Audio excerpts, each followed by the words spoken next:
All right, guys, I thought this amp would make for a good Wednesday upload. The one on top here, we're talking about the ZR120 by Kicker. I've had the big brother, the XS100. It's a competition model. Those were killer amps back in the day. I've had this amp for a few years, but the ZR series was very similar. They were out around the same time. I can't remember which one come out first, but you can tell they were definitely out around the same time. They both have the modules. This amp is a lot rougher, by the way, than the old XS100, but very similar amps. This, I've done a video on the XS100. I need to go back. I might need to do another video, honestly. When I first started the channel, this was one of the first amps I put on the channel, and I did not do a very good video on it. The testing, I could have done more testing and all that. I have better battery, the lithium now and all. And anyhow, this week is about the ZR120.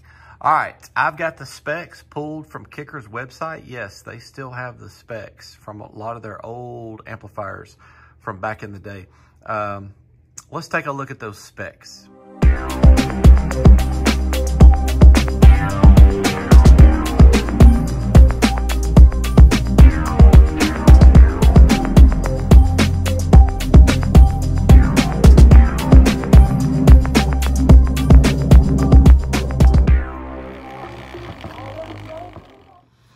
All right, guys, one of the things I really like about Kicker, there's a lot of things I like about Kicker, honestly, is their website is awesome. They got a lot of resources on their website for all kinds of stuff. Test tones and how-tos and, you know, box designs and all kinds of things. But they do a great job of keeping their documentation online for decades. They go back to some of the really old amplifiers. But yeah, it was cool because this amp, look, this amp is pretty rough. It didn't come with a manual or the box or any of that. We'll show the amp a little better here in a minute. But it was so easy to go on Kicker's website, pull up the old specs, and just take a look. So we've got the little baby brother down here. The ZR120. All right, so here's our ratings. Check these out. This amp was rated to go to 1 ohm stereo. Check that out. But we have ratings: 4 ohms, 2 ohms, 1 ohm. It's a 30 by 2 at 4, 60 by 2 at 2 ohms, and a 90 by 2 at 1. All right, and then check this out over here. For bridged, we have a 4 ohm rating, a 2.66, and a 2. So 4 ohms, 120. Let me get in here a little closer. 2.66, it's rated 180 watts. And at 2 ohms, it's rated 180 watts. There's the dimensions, by the way. So the height and the width is the same for all of them, but the length is different. And so the length on this one is 11.05. Inches. All right, cool. I love that they have that on there. And then here's some of the other signal to noise and distortion and frequency response. So it's a full range amp, 2-channel amp, but it is bridgeable. Look at the input sensitivity there, 150 millivolts to 3 volts RMS. So, you know, you might need to mess around. When I hook this up today, if I see anything weird going on, I need to double check that my input voltage might not be too high. A lot of radios or head units nowadays will be 4 and 5 volts in the, you know, for the RCAs. But anyhow, super cool of Kicker to do that. Let's take a look at this amp. Like I said, it's pretty rough. It's dirty. It's had some melting for whatever reason go on here sometime in the past. I have tested this amp and it works. I've not done any dyno runs. I just hooked it up to make sure that it was playing music and everything sounded okay. But you do have lights right here. Got a power and a protect. Got one 30 amp fuse. Power ground remote. These amps came with end caps too, by the way. I don't have the end cap for either side. Let's flip it on around. All right, and then over here, you have those speaker outs, left channel, right channel. And if you wanted to bridge it, left positive, right negative. So then right up in here, you can see there's a gain up in there. Input and output RCAs, so pretty cool. And these amps were kind of neat how they had the crossovers. Keep in mind, guys, back in the 90s is a lot of amps still didn't have crossovers till you got on up into the 2000s. But I'm not exactly sure which year model this amp is, by the way. But Kicker started doing these. Now, nowadays, by today's standards, these would be a pain in the butt because the crossovers that we have now are so easy. But still, it was pretty innovative for its time. But this one, it doesn't have the sticker or stickers. Did it have one on the top, one on the end? It's got some overspray on it where it's been spray painted before. But you could pop these out. There was a few different ones. I don't remember exactly how many different ones, but there was several. But check this out. So we have some selector switches right here. I cannot, let's see, low and high. I cannot remember what the one on the left is. I'll probably do a little research here in a minute. But basically, this is a subwoofer module. What do they call this one? The SWX subwoofer crossover. But you could flip the switch, make it a high pass, and it would play 80 hertz and up. Flip it to low, and it would play 80 hertz and down. And some of these modules, these right here would be different values, where it might not be 80 and 80. You know, it could be 120, you know, a 120 and an 80, or I don't remember how many different ones there was. But pretty cool. So you had built-in crossovers for your amplifier, because before they started putting crossovers on amplifiers, like we currently know, they say you should only take these in and out too, by the way, while the amp is turned off. They say you don't want to have the amp turned on and then just pull this out. But before that, you would get an external crossover to mess with your frequencies. That was kind of big back in the day, to have those external crossovers. But this is around the time that they started putting crossovers on the amplifier. So all right, let me quit talking so much. Oh, let's look at the bottom. I tell you what, we're probably going to take the bottom plate off of this. In fact, I know we are. I've not done that yet. I've had this amp in for a little while. Took it in on a partial trade, and I have not taken the plate off the bottom of it yet. So we'll take the plate off the bottom and check it out and see what you would get back in the day out of an old school Class AB full range 2-channel but bridgeable amplifier, and of pretty nice quality. This would have been a pretty nice amp back in the day. Not cheesy by any means at all. This was considered a nice amplifier. All right, I'll quit talking so much. Let's get this thing wired up. All right, guys, this is 40 hertz. We're probably gonna do 1K also. This is a full range amp. I'll just tell you, back in the day, people was buying this amp for subwoofers, but it is a 2-channel full range. Technically, somebody could have put it on some 6x9s or some door speakers, but most people back in the day were buying 2-channel amps for subwoofers and 4-channel amps for door speakers. But it's capable of both. But we're gonna do 40 hertz mono. So we're gonna simulate, we're probably gonna do all these tests mono. So we're gonna do the 8 ohm, 4 ohm, 2 ohm to simulate the 4 ohm, 2 ohm, 1 ohm if it was stereo. So this first rating, that 30/2, what we're looking for on this run is 60/1. So we'll probably do all the 40 hertz runs first, and then come back through and do the 1 kilohertz. So here we go, 40 hertz. We're looking for 60 watts. Let's see, let's unpause the track. Oh, by the way, 14.8 volts. We're gonna capture the current. That's what it's idling at, by the way. Let's unpause the track. 60 watts, are we gonna get it?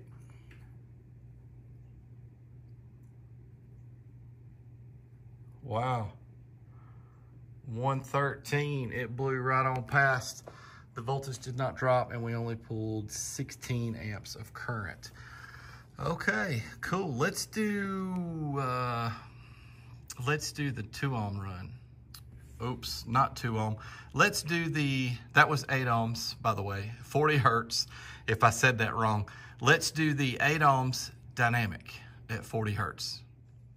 All right, here we go. What did we get? 113 a minute ago?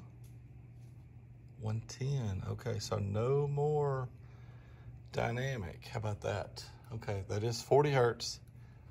Okay, let's do the 4 ohm run. All right, this is gonna be the 4 ohms mono, which would be simulating that 60 by 2. So we're looking for 120 by 1 on this run. There's your voltage, there's your amperage.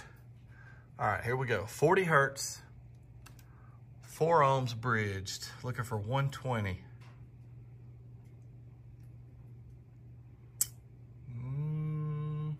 Hang on, what did I do wrong?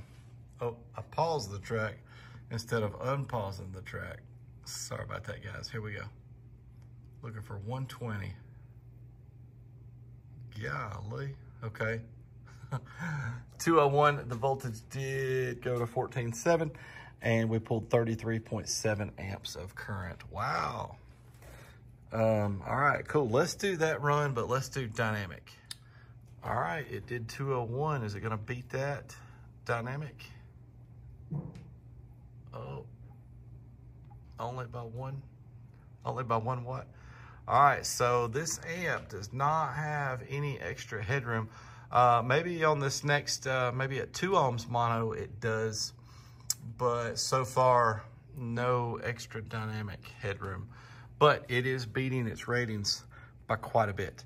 All right, let's move on to the 2 ohms mono. All right, here we go. 2 ohms mono. It's a pretty tough test on the old Class AB right here, but they were built to take it. So let's see. Also, let's double check our sheet. We're now simulating that 90 by 2. So looking for 180 by 1. We've already beat that with the last test. Let's see what we get. 180 is what it's rated. Uh-oh, I think I shot my fuse. I heard the fuse. Let me double check that. Also, my DD1 timed out. But it did 277 when it shot the fuse. Let me check into this. All right, I'm pushing my luck here.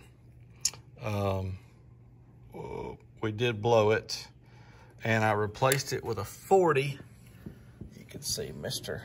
Purple in there. It usually don't turn out well when I push my luck, but the thing is, I'm not wired below what it's rated to go to, but we're on resistors. And this is not the competition amp. This isn't the XS like the other big boy that I showed you. But let's try that run again. Let's try that run again. Let's see what happens this time.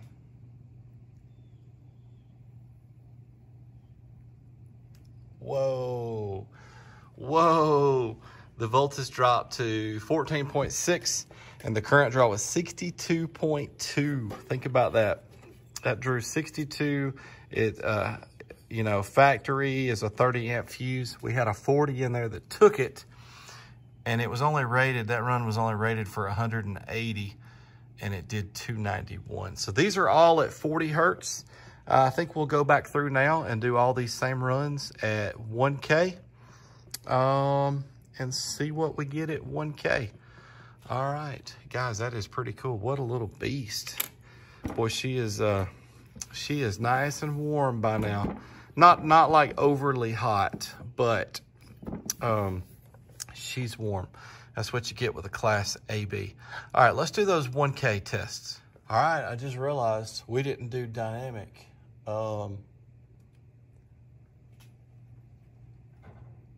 Wow, guys.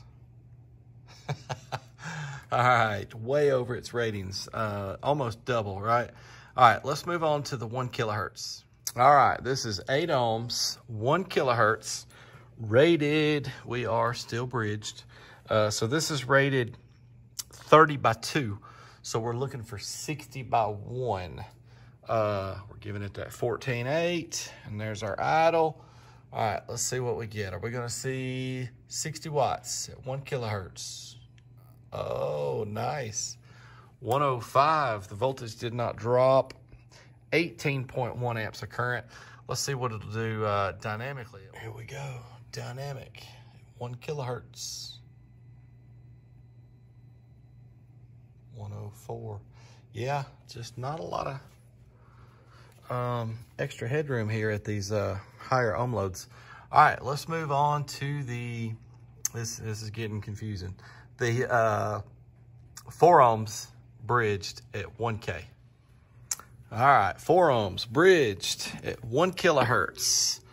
This run is rated 60/2, so 120/1. Guys, y'all like your kicker amps. If this video does well with the views and the likes and the comments, I'll just go ahead and bite the bullet and order one of those new kickers. I don't know which model yet, but I've always hesitated because they're expensive, but probably something that I should just do. All right, are we gonna see 120? Oh yeah, way past. 188, the voltage did not drop, pulled 39.1 amps of current. Let's do that same test, but dynamic. Is it gonna beat that 188?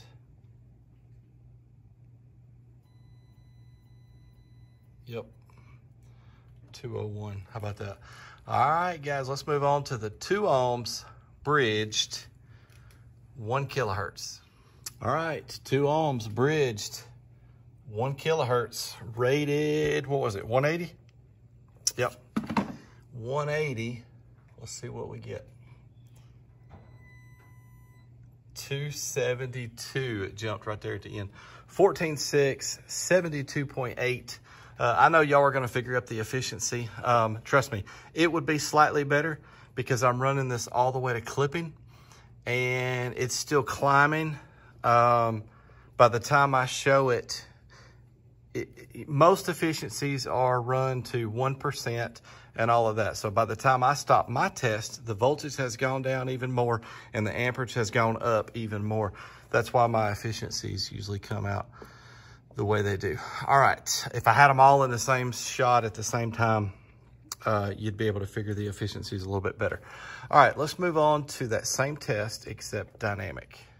All right, here we go, dynamic. And I can't remember, what did that do at 40 hertz compared to 1K on that last run? I can't remember. I think 40 hertz was more. 285. Yeah, I believe she did better on 40 hertz than 1K.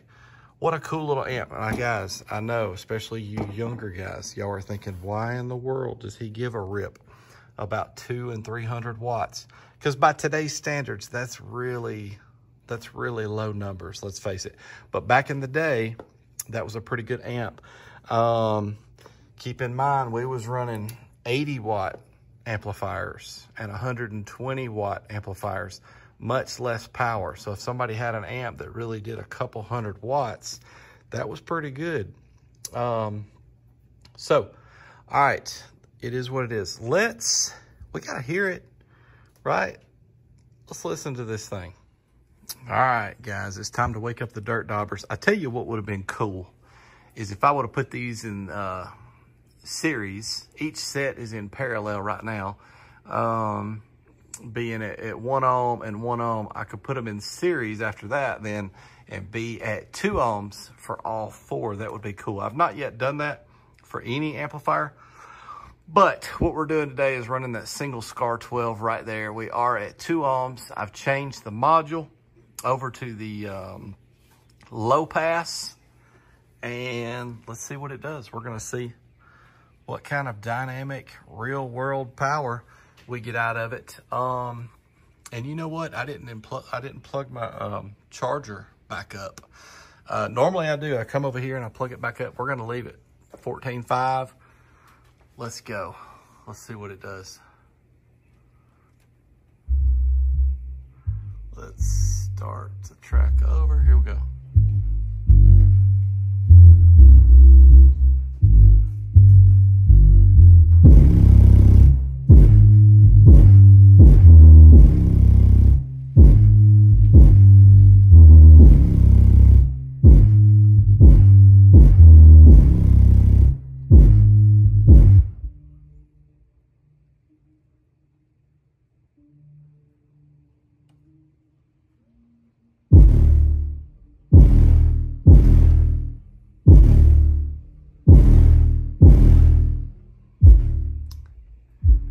Guys, the little kicker is kicking butt. 282 dynamically on music at 2 ohms. Y'all saw how that sub was moving. Man, there's something about a good old Class AB. One of the good, well-built Class ABs. A lot of these Class ABs that are out now are really cheesy. But I don't know. Y'all saw right there. You can do quite a bit with a little bit of power. Okay, that sub was moving. I'll tell you what, that's more watts and more movement of a subwoofer than what I had in my first, I don't know, 2 or 3 systems back in the day. So, all right, let's get this back over there. Let's take the back plate off of it and see what we're looking at here. All right, guys, it's the gut shot. There it is. I'll be honest with you guys, a lot of these old Class AB gut shots are not really that impressive from what we're used to seeing nowadays. With big transformers, big capacitors, all that type of stuff. But I don't know. Tell me what y'all see. I know that this was a really good amplifier for back in the day. The gut shot on some of the old Rockford Fosgates, kind of little skimpy looking. But think about it. Even by today's standards, that looks like way more than 300 watts. So we've got to keep that in mind too. Here's that little module thing. Check this out. Let me see if I can get a decent shot of how this works. Look at that. It just slides right in there. Pretty neat, huh? Pretty neat. This amp is a pretty beat up cosmetically, but boy, it worked flawless. There's that terminal. Look at there. 12 volt ground. I mean, a 12 volt ground and remote. You can see where that plastic had been melted. I wonder what happened that caused that. I remember Scott, thanks to Scott, by the way, he's contributed to the channel, maybe a little more than y'all realize. But that's who I got this amp from. It's who I got the Jensen from as well.